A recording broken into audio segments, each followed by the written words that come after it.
Pemirsa, buka mata, buka hati, insya Allah akan membuka mata dan hati kita bahwa Islam itu indah. Islam itu karomah dan Islam itu agama rahmatan lil alamin.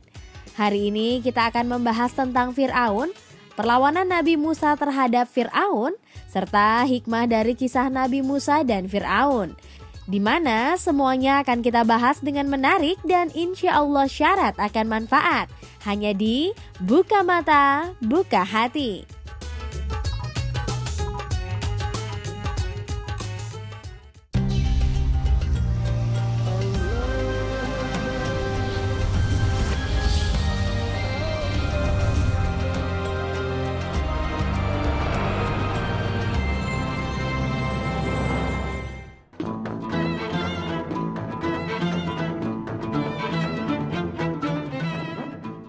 Mendengar kata Fir'aun, pikiran kita akan tertuju pada banyak hal, seperti piramida di Mesir, sosok seorang raja yang angkuh, mumi, hingga kisah tentang Nabi Musa alaihi salam. Bagaimana sebenarnya sosok Fir'aun yang diterangkan dalam Al-Quran? Simak Buka Mata Buka Hati berikut ini. Fir'aun merupakan gelar yang diberikan kepada raja-raja Mesir kuno. Asal-usul istilah Fir'aun sebenarnya sebutan nama istana tempat berdiamnya seorang raja. Nama seiring waktu, sebutan Fir'aun disematkan sebagai gelar pada raja-raja yang berkuasa di Mesir kuno. Banyak Fir'aun yang telah memimpin peradaban yang sangat terkenal dengan peninggalan piramidanya tersebut. Mulai Raja Menes yang berkuasa sekitar tahun 3000 sebelum Masehi, pendiri kerajaan, dan pemersatu Mesir Hulu dan Hilir hingga kejatuhan Mesir di bawah kepemimpinan raja-raja dari Persia. Paling terkenal tentunya kisah Fir'aun yang berbarengan dengan masa Nabi Musa alaihi salam. Hanya saja dalam kitab suci Al-Quran maupun kitab suci lainnya tidak dijelaskan secara rinci mengenai sosok Fir'aun siapa yang menjalani kekuasaannya di zaman Nabi Musa alaihi salam bersama Bani Israel. Dari beberapa referensi sejarah, ada beberapa Fir'aun yang diyakini sebagai raja yang hidup pada masa penyebaran agama oleh Nabi Musa alaihi salam. Menurut studi yang dilakukan sejarawan Alan Gardiner, Raja Thutmose II yang berkuasa pada tahun 1494 sebelum Masehi hingga 1479 sebelum Masehi sebagai sosok Fir'aun saat itu. Pemikiran tersebut berdasarkan pada penelitian terhadap mumi Thutmose II yang ditemukan di situs Dir al-Bahri pada 1881. Pada mumi tersebut terdapat banyak luka di tubuhnya akibat terkena hempasan air Laut Merah saat tenggelam dalam pengejaran terhadap Nabi Musa alaihi salam beserta kaumnya Bani Israel. Ada pula studi yang meyakini Fir'aun yang terhempas di Laut Merah adalah Fir'aun Merneptah, putra Fir'aun Ramses II. Keyakinan tersebut berdasarkan penemuan mumi di Thebes, Mesir pada tahun 1989. Para arkeolog menemukan dua mumi selain mumi Merneptah, juga ditemukan mumi Ramses II, yang keduanya hidup di zaman Nabi Musa alaihi salam. Pada tahun 1907, seorang peneliti Elliot Smith membuka perban mumi Merneptah untuk memeriksa badannya. Hasilnya mumi tersebut dalam keadaan baik dan utuh, walau ada kerusakan di beberapa bagian. Kerusakan tersebut diperkirakan karena hempasan kuat Laut Merah yang menenggelamkannya ketika mengejar Nabi Musa alaihi salam. Namun keraguan akan Fir'aun yang ditemukan para arkeolog sebagai Fir'aun yang hidup di masa Nabi Musa alaihi salam terus berdatangan. Semua itu didasari kisah bahwa dalam pengejaran terhadap Nabi Musa alaihi salam berserta kaum Bani Israel, Fir'aun beserta pasukannya tenggelam di telan Laut Merah yang terbelah akibat mukjizat yang diberikan Allah Subhanahu wa Ta'ala.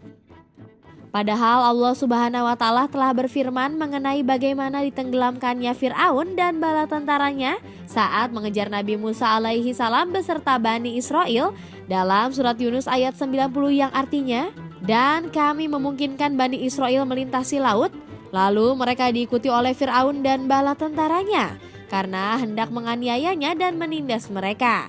Hingga bila Fir'aun itu telah hampir tenggelam, berkatalah dia, saya percaya bahwa tidak ada Tuhan selain Tuhan yang dipercaya Bani Israel. Dan saya termasuk orang-orang yang berserah diri kepada Allah Subhanahu wa Ta'ala." Setelah menjelaskan bagaimana peristiwa ditenggelamkannya Fir'aun di Laut Merah dalam pengejaran tersebut, Allah Subhanahu wa Ta'ala mempertegas bagaimana jasad Fir'aun tidak rusak atau hancur seperti diperkirakan manusia setelah dihempaskan laut yang terbelah. Maka pada hari ini kami selamatkan badanmu, supaya kamu dapat menjadi pelajaran bagi orang-orang yang datang sesudahmu, dan sesungguhnya kebanyakan dari manusia lengah dari tanda-tanda kekuasaan kami. Quran Surat Yunus ayat 92. Jelas dalam dua ayat tersebut ditegaskan bahwa jasad Fir'aun yang dilaknat itu diselamatkan dari air. Sejak jasad Fir'aun ditemukan sekitar 200 tahun lalu, para peneliti akhirnya mengetahui jasad tersebut tidak berada lama di dalam air, juga tidak mengalami kerusakan total akibat terlalu lama berada di dalam air. Para peneliti tidak hanya meneliti konstruksi tubuh, tapi juga menyelidiki dugaan sebab kematian Fir'aun. Kemudian dari jasadnya ditemukan kristal-kristal garam, yang semakin membuktikan adalah benar bahwa Fir'aun mati di gulung laut. Karena keraguan manusia, datang pula pertanyaan, mengapa Allah Subhanahu wa Ta'ala menyelamatkan jasad Fir'aun dari kehancuran meski telah terhempas laut?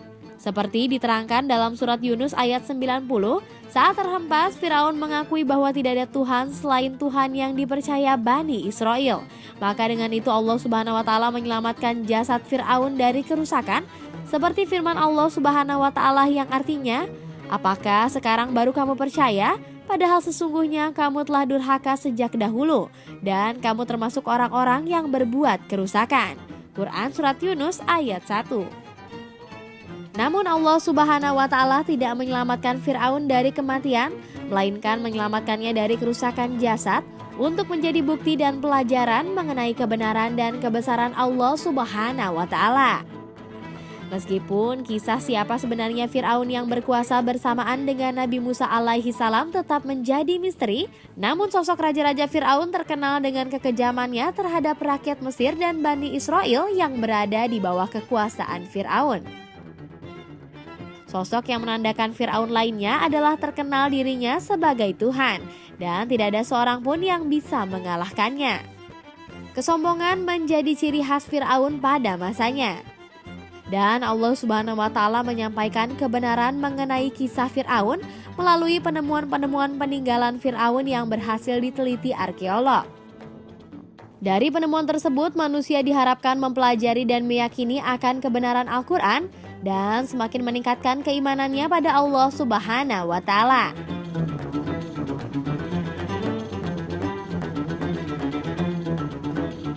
Pemirsa, itulah kisah sosok Fir'aun.